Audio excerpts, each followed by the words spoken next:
বঙ্গবন্ধু ও জাতীয় চার নেতার মুক্তিযোদ্ধার খেতাব বাতিল করা হয়নি, এটা নিয়ে ভুল তথ্য ছড়ানো হয়েছে। মুজিবনগর সরকারে যারা ছিলেন তারা সবাই মুক্তিযোদ্ধা বলে জানালেন মুক্তিযুদ্ধ বিষয়ক উপদেষ্টা। তবে ওই সরকারের কর্মকর্তা কর্মচারী এবং সরাসরি যারা যুদ্ধে অংশগ্রহণ করেনি তারা সহযোগী মুক্তিযোদ্ধা হবেন। মুক্তিযোদ্ধাদের দাবির প্রেক্ষিতেই এই অধ্যাদেশ জারি করা হয়েছে বলে জানান তিনি। রিপোর্টে জানাচ্ছেন মাহবুব কবির চপল। মুক্তিযোদ্ধার সংজ্ঞা পরিবর্তন করে অধ্যাদেশ জারির পর বঙ্গবন্ধু ও জাতীয় চার নেতার খেতাব বাতিল হয়েছে এমন নিউজ ছড়িয়ে পড়ে। এতে দেশজুড়ে সমালোচনার ঝড় ওঠে। সচিবালয়ে সাংবাদিকদের প্রশ্নের মুখে পড়েন মুক্তিযুদ্ধ বিষয়ক উপদেষ্টা।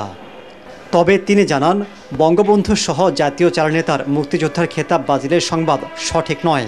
অধ্যাদেশে বলা আছে, মুজিবনগর সরকারে যারা ছিলেন তারা সবাই মুক্তিযোদ্ধা। ওই সরকারে বঙ্গবন্ধু ছিলেন রাষ্ট্রপতি। জাতীয় চার নেতা ও খন্দকার মুস্তাক ছিলেন বিভিন্ন মন্ত্রণালয়ের দায়িত্বে। তারা সবাই মুক্তিযোদ্ধা।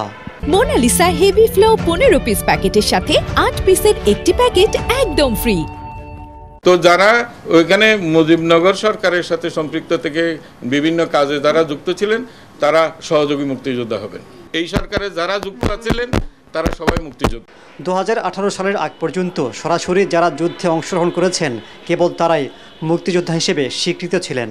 ওই বছর আইন সংশোধন করে মুজিবনগর সরকারের কর্মকর্তা কর্মচারী 1970 সালের নির্বাচনে জাতীয় ও প্রাদেশিক পরিষদের সদস্য, খেলোয়াড়, শিল্পী, কলাকুশলী সহ বিভিন্ন ক্যাটাগরিতে মুক্তিযোদ্ধার স্বীকৃতি দেওয়া হয়। অন্তর্বর্তী সরকার তাদের সেই খেতাব বাতিল করে সহযোগী মুক্তিযোদ্ধার স্বীকৃতি দিয়েছে।